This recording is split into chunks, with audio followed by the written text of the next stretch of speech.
Ladies and gentlemen, good day, and welcome to the Tarachan Infralogistic Solutions Limited Q3 and 9M FY25 earnings conference call. As a reminder, all participant lines will remain in the listen-only mode, and there will be an opportunity for you to ask questions after the presentation concludes. Should you need assistance during the conference call, please signal the operator by pressing star, then 0 on your touchtone telephone. Please note that this conference is being recorded. I now hand the conference over to Ms. Vinita from Stellar Investor Relations. Thank you, and over to you, ma'am. Thank you, Ryan. Good afternoon, everyone, and thank you for joining us today. We welcome you all to Tarachan Infralogistic Solutions Limited Q3 and 9 months FY25 earnings conference call. We have with us today the senior management team of Tarachan Infralogistic Solutions, Himanshu Agarwal, Whole-time Director and CFO. We shall be sharing the key operating and financial highlights for the third quarter and 9 months ended December 31st, 2024. Before we begin, I would like to state that this call may contain some of the forward-looking statements which are completely based upon our beliefs, opinions, and expectations as of today. These statements are not a guarantee of our future performance and involve unforeseen risks and uncertainties. The company also undertakes no obligation to update any forward-looking statements to reflect developments that occur after the statement is made. Documents relating to the company's financial performance, including the investor presentation, have been uploaded on the stock exchanges and the company's website. I now invite Mr. Himanshu Agarwal to share his initial remarks on the company's performance, and then we will open the floor for Q&A. Thank you, and over to you, Himanshu. Thank you for the introduction, Vinita. Good afternoon, ladies and gentlemen. I, Himanshu Agarwal, the Whole-time Director and CFO of Tarachan Infralogistic Solutions Limited, welcome you and thank you to be a part of the earnings call for quarter and 9 months ended 31st December 2024. I hope that you all have had the opportunity to look at the presentation that was posted on the NSE and company websites yesterday. The financial year 2025 has been a year of milestones for the company, with the first one being achieved on April 16, 2024, when the company migrated to the NSE main board. I understand that some of you might be new to our company, so to start with, I would like to give you a brief about what our company does. Our company operates across the length and breadth of India through its 3 key segments or verticals. Segment A, which is called Equipment Rentals and Infrastructure Works, it currently contributes about 55% of the overall revenue. Segment B, which is Warehousing, Handling and Transportation, it contributes about 40% of the overall revenue. And Segment C is Steel Processing and Distribution, which contributes about 55% of the revenue mix. In the Equipment Rental segment, our company serves India's infrastructure development and industrial capacity expansion needs through a vast fleet of cranes, piling rigs, aerial working platforms, also known as man lifts, and trailers. The largest crane in the company's fleet is of 800 tons lifting capacity, while there are 106 cranes in total with lifting capacities ranging from 50 metric tons up to 800 metric tons. Additionally, there are hydraulic piling rigs which are used for ground improvement and foundation works in the civil construction domain. And we've got aerial working platforms that are used for working at heights above 30 meters.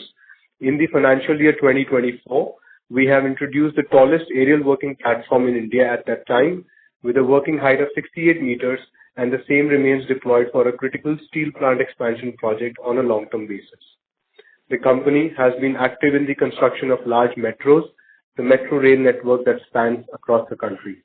We have been a very active participant and played a very important role in the construction of the ongoing construction of the first ever bullet train of the country, which is also known as the Mumbai-Ahmedabad high-speed rail project.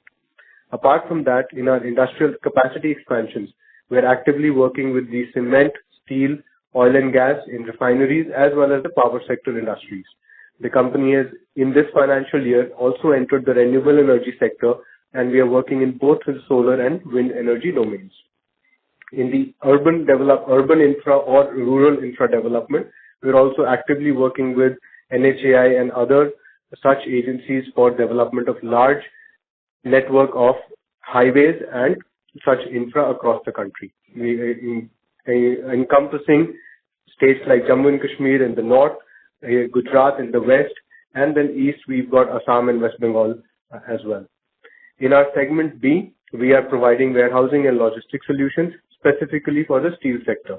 The warehousing activity is primarily executed for PSU companies like Steel Authority of India Limited and Rashtriya Ispat Nigam Limited, where the stockyards are either owned by the client or owned by us. The company has a vast experience of more than 4 decades for steel handling projects, where we are involved in handling of more than 10 million tons of steel per annum. The third segment, steel processing and distribution, is a relatively small segment with lower margins. Here, the company processes steel for its end-user clients from third-party sources, and this segment is there more so from a customer stickability perspective only. We have a very diverse team of domain experts, operators, engineers, and technicians who are spread across 21 states in the country. Our total team strength is upwards of 700 people, and at present, the company is working across 74 sites in the country. On the financial results for Q3 and 9 months ended December 2024, I'll just share a few highlights. Again, this has been a milestone period for the company in which we have recorded our highest ever quarterly and half-yearly revenues, and also the highest ever Q3 and half-yearly profits. In Q3 FY25, we achieved our highest ever quarterly revenue of 64.2 crores, making a 45% year-on-year increase, with an EBITDA of 20.8 crores and an EBITDA margin of 32.4%. Our profit after tax of 5.2 crore was a 56% year-on-year growth, culminating in an EPS of 0.7 rupees per share, which is again a 65% year-on-year growth. The cash profit after tax stood at 17.2 crores, which marked a 49% year-on-year growth. For the 9 months ended FY25, December 2024, our revenue reached 166.2 crores, which is a 34% year-on-year growth, with EBITDA at 58.5 crores, which was again a 42% year-on-year growth, and a margin of 34% in the EBITDA. Notably, our profit after tax grew to 17 crores, which is actually slightly higher than the total profit for the last financial year. So this saw a 73% year-on-year growth, while the EPS soared to 2.2 rupees per share, which is a 69% year-on-year increase. The cash profit subsequently climbed to 47.27 crores, which is a 42% year-on-year growth as well. On another financial control measure that we have taken, which has helped us to bring down our receivable days, which have come down to 79 days for the 9-month period compared to 101 days in the previous year. This reflects a significant improvement in our cash flow cycles. We have a very healthy, we have a very healthy order book of 73.30 crores as of January 2025, which is executable in the current financial year itself, and this again reflects a 67% year-on-year growth in the order book. For the 9 months, our equipment rental segment registered a high growth of 69% at 91.80 crores in revenue and recorded an overall EBITDA of 49%. It is important to note that a revenue of 10.9 crores with an EBITDA margin of 19% from specialized services contract is also included in this segment revenue figures. So the EBITDA margin from equipment rental stood at 53.8% for the 9 months ended December 24. Among the major sectors served by us in the equipment rental segment, the rural and urban infra sector contributed 40% of the revenue, while cement was at 30%, followed by steel at 21%. As stated earlier, we ventured in the renewable energy sector in this FY, and it has contributed 5% to the revenue mix for this segment. Our warehousing and transportation segment registered just a marginal 8% increase in revenue at 65.6 crores due to the one-off decline registered in Q1 FY25. This segment registered an EBITDA margin of 15% for the 9 months ended December 24. The revenue for our third segment, which is steel processing and distribution, declined by 17% for the 9 months, and it stood at 8.8 crores. There was no revenue recorded for Q3 in this segment. The EBITDA margin for this segment for the 9 months stood at 4%. In the equipment rental segment, the average gross monthly rental yield rose to 3.05%, rising from 2.75% in the same period last year. This has been primarily due to the meticulous capex undertaken by the company in the previous and ongoing FYs. In the current year, the company has already completed a capex of 132.7 crores, which is the highest ever in the company's history. With this capex, the company has now added 30 cranes, 5 aerial working platforms, and 20 prime movers with trailers to its fleet. The total fleet size of the company now stands at 362 machines against 307 machines in the same period last year. The gross block of the company has grown to almost 408 crores as of December 24 against 298 crores as of 31st March 2024. The debt to equity ratio of the company for the said period is at 0.91 compared to 1.08 for the same period last year. The positive impact of the capex that has been done is expected to further boost the Q4 performance of the company, as a large chunk of the addition that took place in Q3 was done in the second half of the month of December 2024. To conclude, I would say that these stellar results reflect our relentless focus on growth, strategic investments, and flawless execution. We have surpassed our targeted 30% year-on-year growth in our revenue for the financial year, and we are confident of continuing this trend in Q4 FY25, which is traditionally the best quarter for the company. Thank you for your continued trust and support as we move ahead together. We strongly believe that the future looks bright and we are just getting started. So thank you. And with that, I hand it back for the Q&A session. Thank you. Ladies and gentlemen, we will now begin the question and answer session. Anyone who wishes to ask a question may press star and 1 on their touchtone telephone. If you wish to remove yourself from the question queue, you may press star and 2. Participants are requested to use their handsets while asking a question. Ladies and gentlemen, we will wait for a moment while the question queue assembles.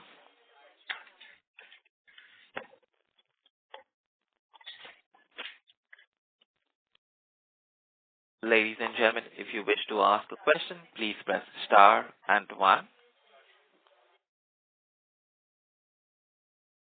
The first question comes from the line of Rohan Mehta from FICOM Family Office. Please go ahead. Hi, am I audible? Yes, Rohan, please go ahead. Yeah. So my first question is, could you provide me the net yield for segment A for the current quarter Q3 FY25 and also Q3 FY24? Okay. Thank you for the question, Mr. Rohan. So for Q3 FY25, the gross yield was 2.98 and gross yield for Q3 FY24 was 2.75. On a net yield basis, it was about 1.9% in QY FY24, and in QY FY25, in Q3 FY25, it would be around 2.1%. Okay. And also, can you provide me more details about the specialized service contracts? Basically, in terms of the nature of work, how differentiated it is from a regular EPC contract. Just wanted to understand, the nuances. Right.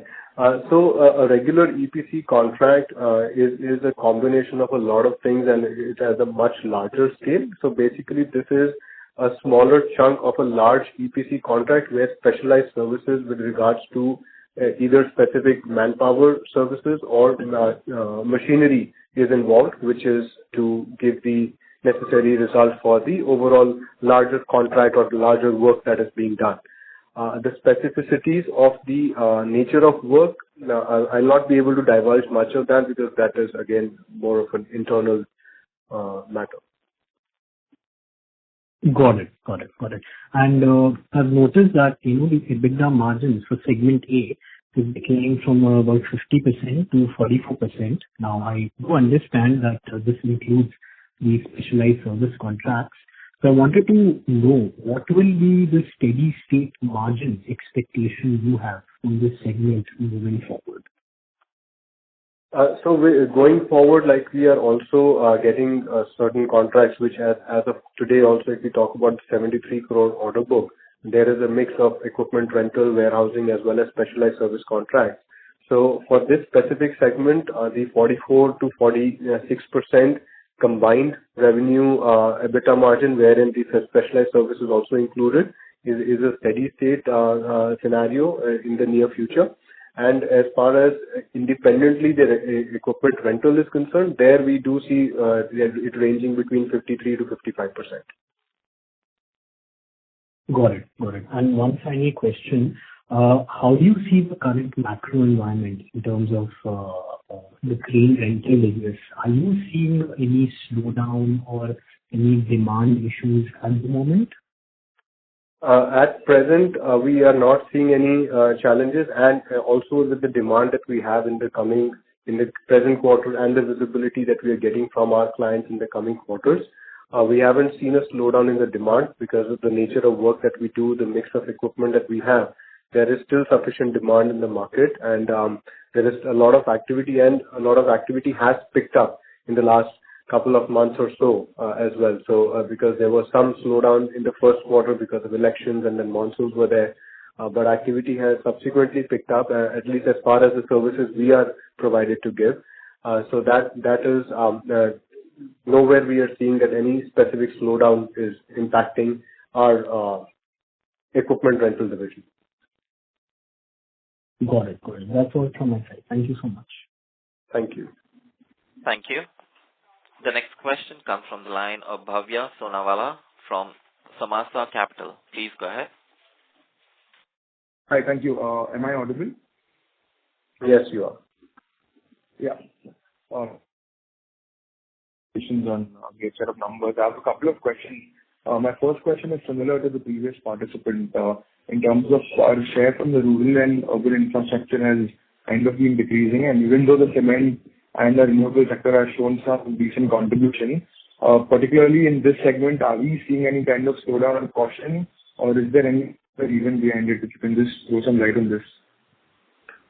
Sure. Thank you for the question and the congratulations message. With regards to slowdown, again, to repeat the earlier answer, in the sectors we are currently operating and with the kind of equipment and services that we give, we haven't seen any specific slowdown impacting our demand. One, we are working across sectors, so our equipment is usable across sectors. So we have not really seen any instance where any equipment has not been utilized because it cannot be used in a specific sector per se. So, for example, the cranes that we purchase, they are purchased in a way that they are basically full with all their different accessories. So they're fully loaded cranes, as they're called, and they can be used in the cement plant. They can be used in the wind sector as well as the steel industry, or in the infra sector also we are using them. And when it comes to our piling rigs, again, we are working like with JK Cements in their plant. We are working with infra companies for infra works. So there are multiple activities across which we have got our works happening, and we do not see a challenge with regards to the demand for the equipment that we have. Okay, that makes sense. My second question is kind of on a macro environment. In the near future, do you expect any kind of oversupply in terms of crane rentals? And I understand that the industry is very segmented, with each segment using a different type of crane. Overall, do you see any issue, probably oversupply 6 to 1 year down the line, which could probably affect us in our rental income or growth or overall? See, with the kind of opportunities that we are discussing, at least at our client level and the project base, because we have a visibility of projects based on the tenure of projects. Usually these projects are 3 years, 4 years, or at least 2 years. Excuse me. So we do not see that the supply, if any, of oversupply that is being talked about, would impact the demand, because on the other side there is an increasing the increasing demand side is also there from the client's side, because various sectors are expanding. Although at the macro level we are also hearing that there is slowdown probably in productions or in the expansion plans of companies, but that doesn't directly impact us, because the services that we are catering to are not dependent on how fast or how big they expand, because that will only add to a larger demand. But even at the slower pace that they are going to expand, if we look at on a conservative side as well, there again the demand is high enough to cater to the supply that is already there or is going to add up in the next year or so.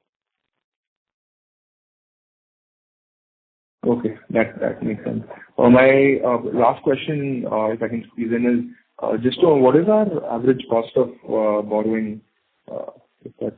So we are at about 8.8% for the 9 month in this financial year. Sorry, can you repeat that? I missed you.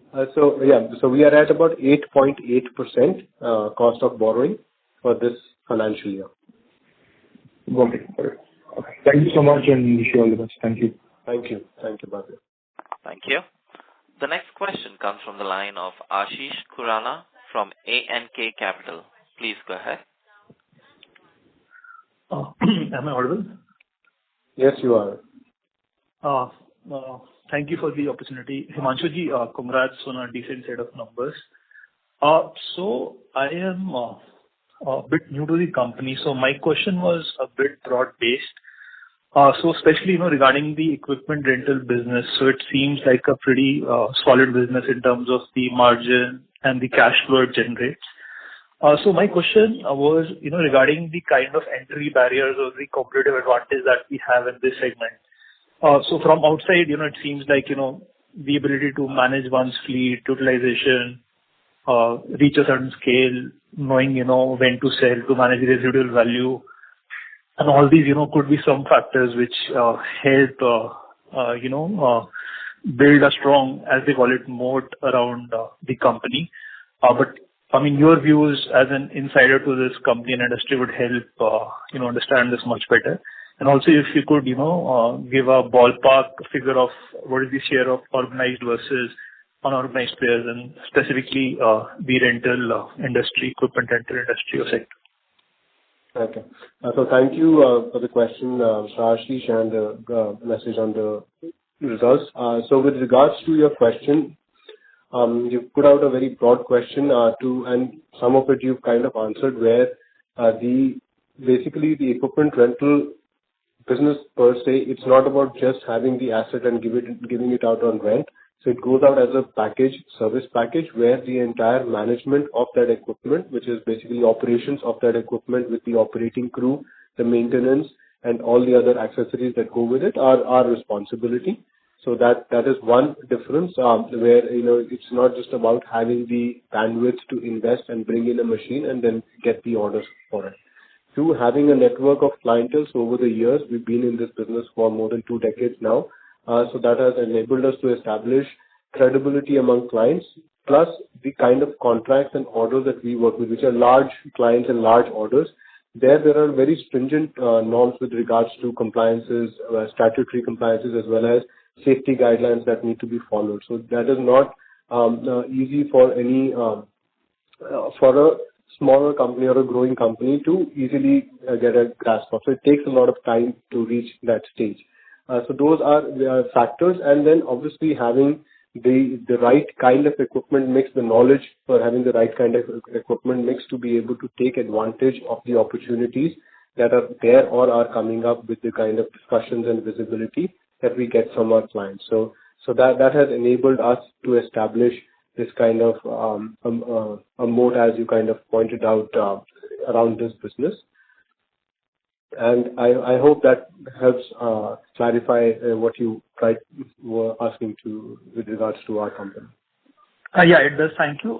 With regards to organized versus unorganized share, could you have it's hard to put numbers on it, but for the organized side, I do know that there are close to about at max 10 big companies in the country who can be considered big by the virtue of the number of machines, of the kind of machines they have. And there again, it is difficult to kind of put them in the same basket, because not everybody is doing the mix of equipment. Like we've got cranes, piling rigs, AWPs, trailers, and somebody is doing just cranes. So there are different mixes there, but yes, there are about 10 organized players, of which only about 2 or 3 are listed, and the rest are big enough as private limited companies. But a lot of it, apart from those 10 would be considered in the unorganized sector. That's a personal view. Okay. And Himanshu, you, while answering the last question, mentioned that most of our equipment is full-fledged, as in, it can be used across sectors. And one thing which I have noticed is that, in the last year, how we have shifted our sector concentration and gone from being heavy on infrastructure to cement and metals. So this shift, is possible in a similar 6 to 12 months time, because as you said, we have been in this business for 20 years and we have the clientele, and whenever we see a certain sector slowing down, we can find other sectors where there is still demand and shift to that. So that is something we can expect in future as well, is it? Yes, definitely. See, like currently you would see last year we were at about 10% in petrochemical, and this year we are at about 4%. It's just because we saw a better opportunity in the steel and cement sectors, and we mobilized equipment there. In the infra sector, we've kind of pulled out for the very reason, and in previous calls I've tried to explain that, because we were also doing some sort of subcontracting activity back in the day in about 22-23. Which we stopped doing after September 23, specifically because of the margins being very low and there being a lot of disputes also arising there. So that has made us concentrate more towards the better margin, better cash flow driven sectors, and that is the mix we have tried to follow. And going forward, as you asked, there are certain sectors, like we have started with the renewable energy sector only this year. Petrochemical, as I pointed out, there is a large opportunity there as well, and we keep weighing in the opportunities and then take a call on which machine needs to be deployed where, so that we can expand our share in that sector or our revenue mix for that specific sector based on the demand. Understood. So my last question would be on our gross yields. So we, I think, as far as I know, are already probably the best among the listed players at close to 3%. So is there more room for expansion in that, or given that we already, I think, have capitalized a large bit of capex that we have done recently, so shall we assume that it will be around this range going forward, or what are the other drivers that could, if at all, make it go up? So to answer that, we are at a pretty good level already, because being at 3.05% is one of the better levels to that Right. we understand in this market. But the drivers for any change on the upward would be better pricing going forward. And also, when we calculate our gross yield numbers, it is based on the net market value of the equipment that we have, the total equipment that is deployed in the equipment rental segment, and the return that we are getting on it. So the net market value also keeps changing on a period basis, like what the net market value of our equipment was a year ago and what it is now has also changed with the new capex, as well as the other equipment depreciating a bit, while the rentals have remained similar to what they were a year ago. So that kind of helps in, that gives a little surge on the gross yields as well. So those factors could add up to any positive side that you would see, but 3.05% or 3% is a pretty good or ideal scenario, at least as of now. Yeah, it is pretty good. Thank you for the answers. They were very clear and helpful. Thanks a lot. All the best. Thank you. Thank you, Mr. Ashish. Thank you. The next question comes from the line of Manan Vandur from Walford PMS. Please go ahead. Yes, am I audible? Yes, I do. Hello. Hello. Yes, Manan, please go ahead. Okay, sorry. Yeah, thank you so much for the opportunity, and congratulations to the whole Tarachan team. So my first question is that even as we are coming towards almost the end of the financial year, and in previous calls, when I had asked about guidance earlier, so you said that around Q3 you might give something. So do you have any plans for FY26 guidance that you can give us? Okay, so thank you, Manan, first for the congratulatory message and for your question. So, excuse me, the guidance you're particularly asking from a revenue perspective, or any other aspect that you are looking at for FY26? It would be revenue guidance, EBITDA, and PAT. Okay. Percentage-wise. It is still a little early for us, but see, if we, as I mentioned in my opening remarks, we've been growing at 34% in this financial year against our targeted 30%, and we are confident that with the kind of order book that we have and visibility we have for Q4, we will easily be crossing our target of 30% and rather maybe achieve a little better as well.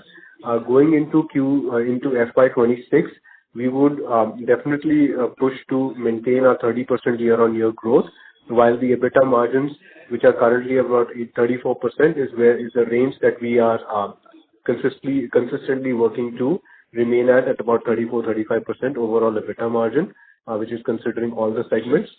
And even on the capex side, we had planned 160 crore capex at the start of this financial year, which was to be done in 100 crores this year and 60 crores next year. But we had to prepone some of it because of the demand that we saw, that it made more business sense to do 130 odd crores this year. In Q4, we haven't yet thought of any more capex, but going forward, the balance 30 odd crores that is left, plus another 50-60 crores we do see would come into play for capex in the next financial year as well.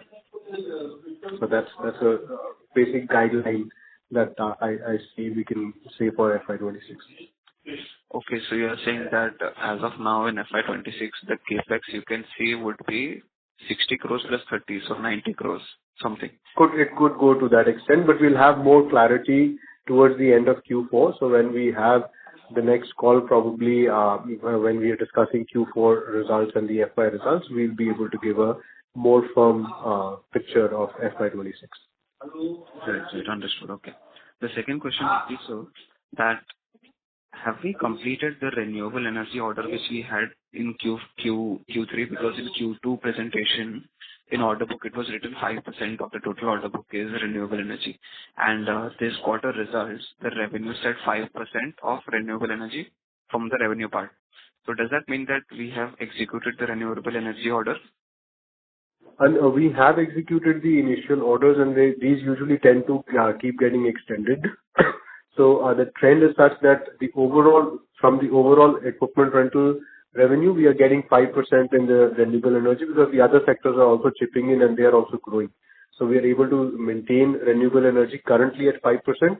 But as I was trying to answer an earlier question from Mr. Ashish, going forward, if we see greater opportunity there and better margins or better cash flows there, then we would move more towards renewable energy. But as of now, we are comfortable with the sectors that we are operating in, and that is why we're getting those good numbers as well.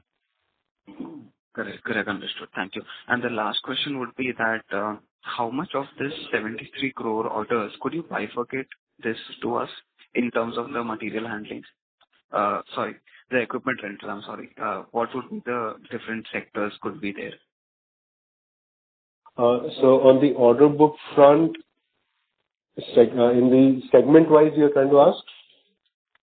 Yes, like cement or infra, renewable energy, that way. That is difficult for me to give up because we haven't done those numbers, frankly, and I don't have it in front of me right now, but I can definitely look it up. You can send out an email and we can respond to that. But as a revenue mix, out of the 73 odd crores, we've got 64% is towards segment A and 36% is to segment B, which is material handling, and 64% is for equipment rentals. But in that 64%, which sector-wise division is there, I'll not be able to comment on that right now. Okay, no problem. That's it from my side. Thank you so much. Thank you. Thank you. The next question comes from the line of Chaitanya Sharma from TradeWalk Research. Please go ahead. Hello, am I audible? Yes, I can hear you, Chaitanya. Congratulations on the wonderful set of numbers. Thank you. I have two questions on the operations front and one on the financing front. The first one being, how is the company financing its capex, and what kind of revenue visibility can we see from these capexes and when? Okay. So to answer the financing part, so the capex that we do, it is a combination of debt plus internal accruals, plus there is suppliers credit based, which is usually ranges from 2 years to 2.5 years. So basically our upfront margin is about 25 to 30% of the overall equipment purchase that we do, which we manage from our internal accruals. Balances from suppliers credit, which converts into debt or we pay upfront to the supplier on completion of the credit period. And the credit period that we get from the supplier, it's an interest-free credit period. Okay. And what kind of margins did you mention? About 25 to 30% upfront margin is paid to the supplier. Okay, that's great. The next question is, how is the company targeting to complete its CapEx? And what, I think that was already asked, but you had a target of 150 crores, and Right. how much are you planning to go beyond that in FY26? Okay. So we had 160 crore target for 100 this year and 60 next year, of which we've done 132 odd crores this year itself. So the 28-30 crores will overflow into the next financial year. Plus, as I mentioned in the earlier answer as well, about 50-60 crores we do see that we would be taking up based on more visibility that will have clarity towards the end of Q4. Okay, that's great. My next question is, what is your rental equipment utilization rates, and what are the rental yield trajectory you are seeing? So the rental yield that we are currently at for the 9-month period is 3.05%. So your voice is not audible. So the rental yield is at 3.05%. Average monthly rental gross levels is 3.05% for the 9-month period, and for the quarter it was 2.98%. And you had another question. I missed that. You have another?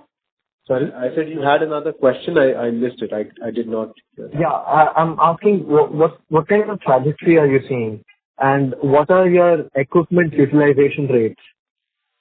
Okay.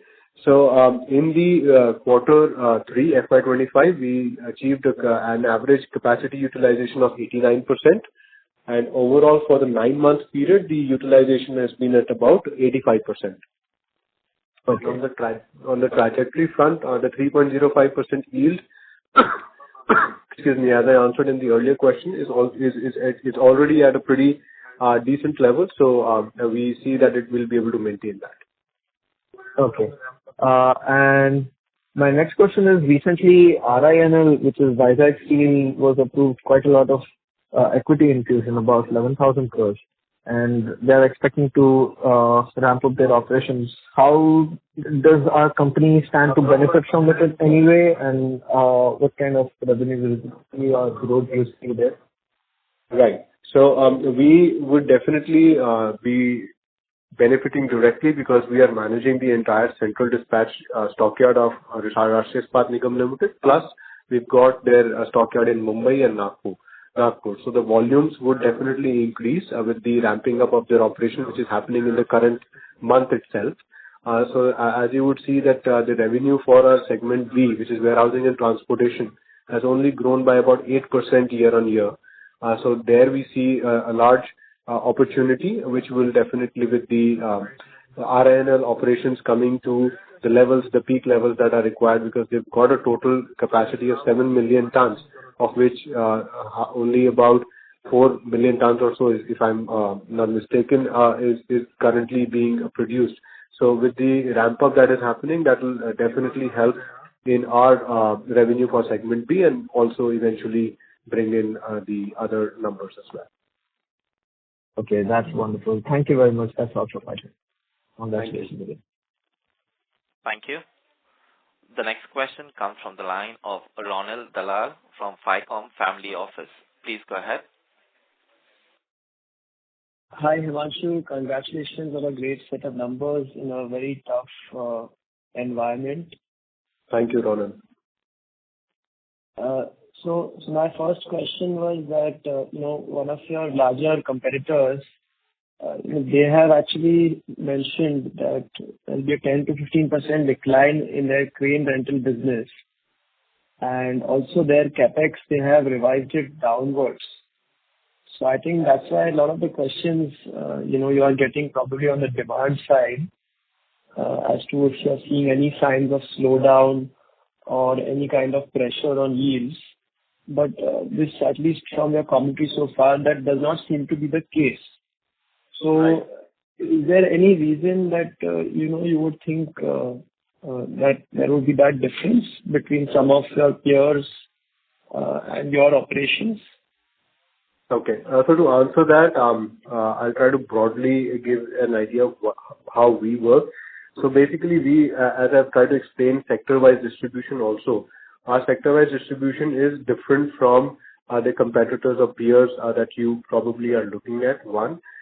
Two, with the kind of bandwidth we have with the mix of equipment, we are working across the board with clients with different kind of work. So if I've got piling, for example, for the same client, I've got piling rigs working at a project, subsequently where I've got cranes also working or aerial working platforms working for that client at that same project or at another project. So the bandwidth is there as a multi-solution provider to the client, and we've also got our logistics services. So that helps us to have a stronger relationship with the client in that sense, and it gives us more visibility because we get associated with the client at a pretty early stage for large projects. So that is giving us the confidence, and it is helping us to bring in the kind of revenues and the kind of profitability that we've been seeing over the last year. And we are still very bullish and positive about the demand going forward, because the size of the fleet that we currently have, it is very well placed, and the kind of expansion that we are looking at, we are very well placed to manage on the demand side. We do not see any challenges there. Sure, thanks. And is there any segment where you are seeing any slowdown? I understand overall the demand is good, but amongst your different segments, which are the maybe one or two segments, if you could highlight, where there is maybe some slowdown, if anything at all? Right. So thank you. So one area that we did see with renewable energy, especially wind, at the start of the financial year, there was a lot of positivity towards the opportunity there, but the projects at the ground level did not really take off at that speed at which it was anticipated, probably. So we have also been very careful and cautious about pushing for growth there, and that is why we still remain at 5% of our equipment rental revenue from the renewable energy sector, of which it is actually a mix of solar and wind, and almost equally divided between solar and wind. So we've been cautious there, and we continue to remain cautious, because that is one sector we still feel is not very clear on the demand cycle that was earlier anticipated. Apart from that, on the infra front, there have been certain projects, because of this being a very election-driven year, because of the national elections and then multiple state elections, especially large state elections like Maharashtra and others. There have been challenges on the infra projects also taking up to that kind of speed. But that has been kind of now it is getting into speed, and we do see that going forward. The infra sector at least does not seem to be a challenge with regards to the demand cycle now coming back to the anticipated levels, at least for our equipment, if we talk about. But for the renewable energy sector, especially wind, I feel that is an area that might still be challenging. Right. Besides that, I mean, there are different kind of reports, and I don't know if it's true or false, but that there is an increased competition in the equipment rental space right now. So how are you navigating that? Are you feeling anything around that increased competition?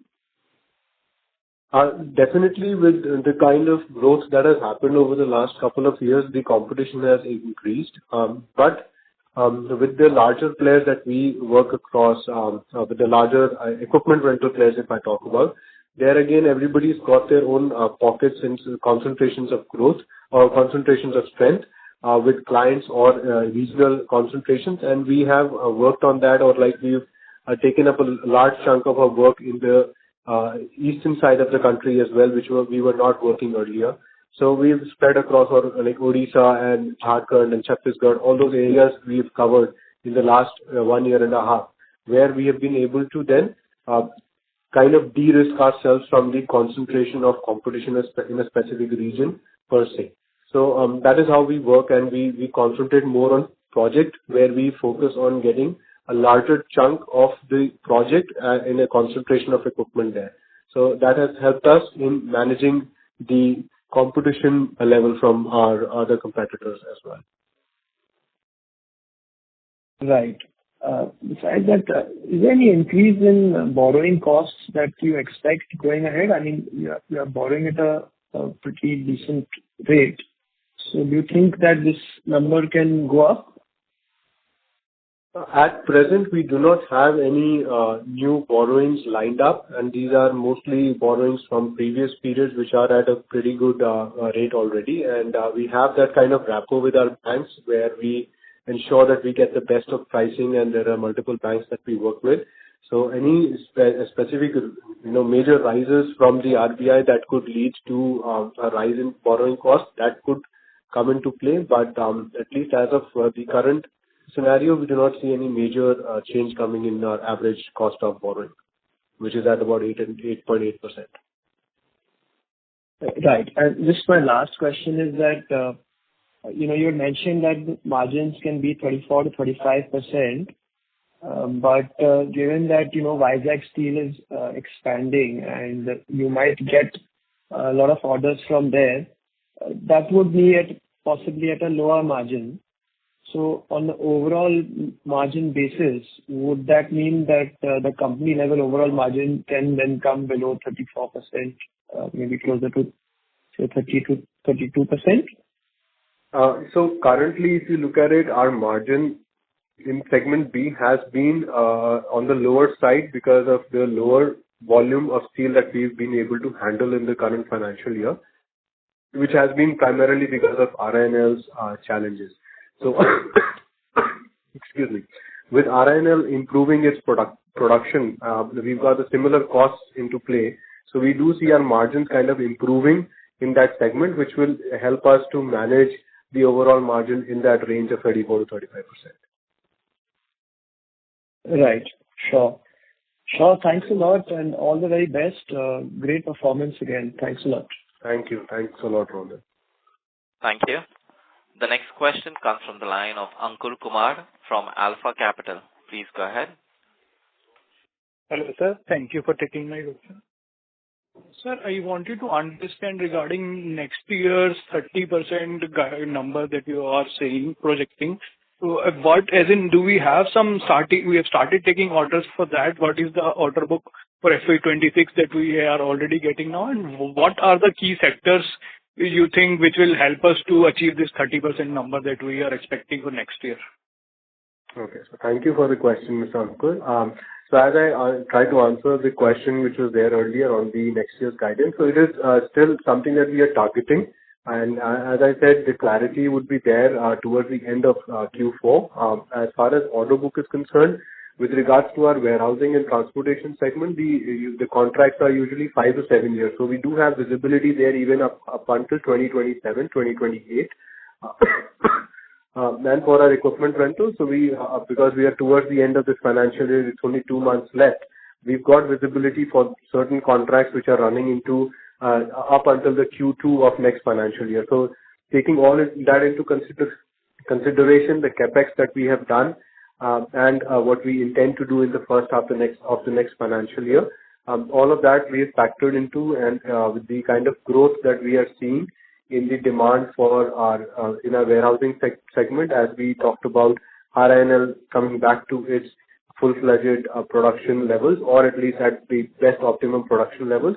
All of those factors have been considered when we are looking at growing at 30% next year as well. But I would again add that more clarity would be there towards the end of Q4 on this. So, sir, in terms of equipment rental, which sectors you think will contribute? Because as you said, renewable is slow, government capex is also looking slow. I think cement is also a bit of slow. So what are the sectors which will help you in that? Right. So with regards to infra and cement, although they are slow on a macro level, but their the growth that they are still doing is sufficient for the consumption of the kind of equipment that we are supplying, or for the services that we are supplying. So we do not see a challenge at our level with regards to the demand for our equipment and the services that are working in these sectors, because infra sector is pretty large. And when we look at a macro level that it has slowed down or the capex has slowed down, we're talking about, thousands of crores of numbers there, whereas our chunk of the share is very small. So our growth is sufficiently available for us to grow. The room is sufficiently available, and we are working towards that. So those sectors, infra, cement, steel, petrochemical is one area that we are focusing on going forward, because there is still a lot of demand there. And cement, though at macro level there might be a slowdown there, but still we do see sufficient demand in the cement sector also for the equipment. So we will continue to be working in these sectors, and renewable energy, we will definitely take a call based on how the demand pans out. Got it, sir. And next question is on the depreciation line item, sir. It's has reached around 12 crore per quarter now. So how should we look at that number going forward? So with the CapEx that has happened, that is naturally a result of that. And going forward, that will be similar because we are at about 30 crores of depreciation for the 9-month period, and 12 crores is the quarterly depreciation. So anywhere around 42 crores is what we anticipate for the financial year. And similarly, going into the next financial year, those are the numbers. 11 to 12 crores is the quarterly depreciation that we anticipate. Got it, sir. Thank you and all the best. Thanks a lot. Thank you. The next question comes from the line of Mohit Negi, an individual investor. Please go ahead. Good afternoon, sir. Am I audible? Yes, good afternoon, Mohit. Yes, hi. Congratulations for a great set of numbers. So my question is related to the steel processing and distribution segment. I heard in your initial comments that there was a degrowth in the revenue. Is that correct? That's correct. So is there any particular reason for that, and how do we see it going forward? Okay. So to answer that, I've highlighted in my opening remarks as well, it is a low margin business, and it is more so from a customer stickability perspective, where our end user client who is already there in our segment B or segment A sometimes requires steel to be processed at third party locations and then delivered to them. So we do that as an add-on service, and in Q3 we did not have any, or we did not take up any such order because we are being conscious about maintaining our margins because with an EBITDA margin of just about 4-5%, it is not making too much sense to continue growing that business. So we maintain it, and we do it only when it's actually required to cater to a key client, and not we are not seeking business specifically in that segment itself. Understood. Thank you. Thank you, sir. Thank you. Ladies and gentlemen, if you wish to ask a question, please press star and 1. The next question comes from the line of Manoj from Kiva Advisors. Please go ahead. Hi, sir. Thank you for the opportunity to ask. So we used to, can you share the amount of depreciation that we spend versus the useful life of the crane? Like we depreciate it in 8-10 years versus the useful life can be 30 years something. Right. So thank you for the question. So we depreciate the equipment as per as per WDV, which is the written down value, and it is done as per the norms available under the relevant acts. As for the useful life of the equipment, usually the larger cranes, which we talk about 100 tons and above, cranes, the useful life is considered at anywhere between 15 to 20 years. The larger the crane, the larger the useful life is the way it works. And with our other equipment, like with piling rigs, the useful life can be anywhere between 10 to 15 years. For aerial working platforms, again, it is 15 to 20 years. So with the kind of equipment, it varies. For trailers or trucks, it is slightly lower because they are more used on the road and they have got more wear and tear. So there is a combination of different useful lives for different kinds of equipment. Right. So in your one of your peers mentions that the useful life for some of their cranes was like 30 years as well. Yeah, see, there are cranes that but we take the conservative side and consider 20 years. And usually we try to, the way the cycle of equipment life we follow is that we try to sell off equipment in 8 to 10 years of their life with us, so that we can then invest into new fresher, modern equipment and also get a good return on the equipment that we are selling out, rather than keeping it for much longer and then not get a good value. Got it. Sir, would you like to guide separately on the equipment rental margins for the next year? So the equipment rental margins are at about 53% and for specifically equipment rental. And if I look at the segment as a whole with specialized service contract in there, which we were at 44%. So as a whole with specialized service contract, it will be anywhere between 44 to 46%. And on the equipment rental independently, it will range between 53-55%. So we can maintain the existing margins. Right, yes. We were earlier saying basically new equipment, which is margins could improve. Right. So that is the reason that we have come to 53-55%. Earlier we were at about less than 50% in the previous periods.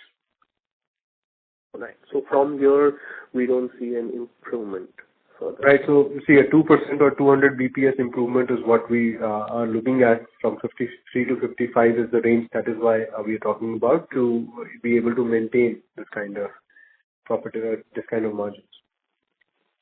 Right.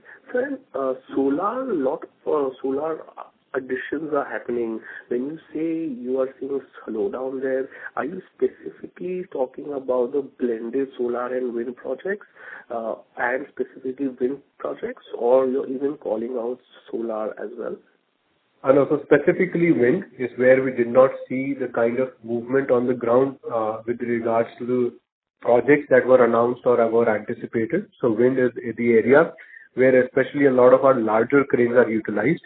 So that is where we were being focusing on when I said on the slowdown. So solar as such, we have had our equipment working there as well, and we do not see a challenge there.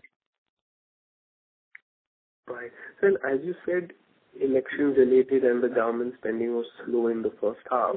Has that seen a meaningful pickup in the last few months?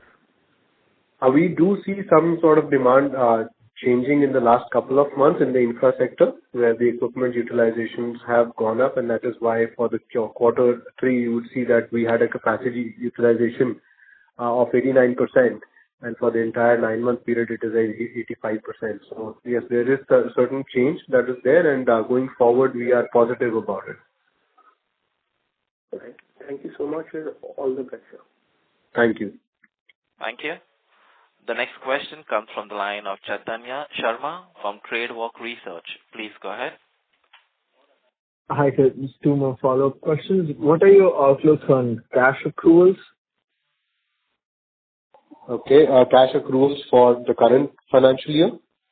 The current financial year and the next year. And I think I can also see that your cash balance is 0. So how do you plan on bringing that up again? I did not understand the second half of the question.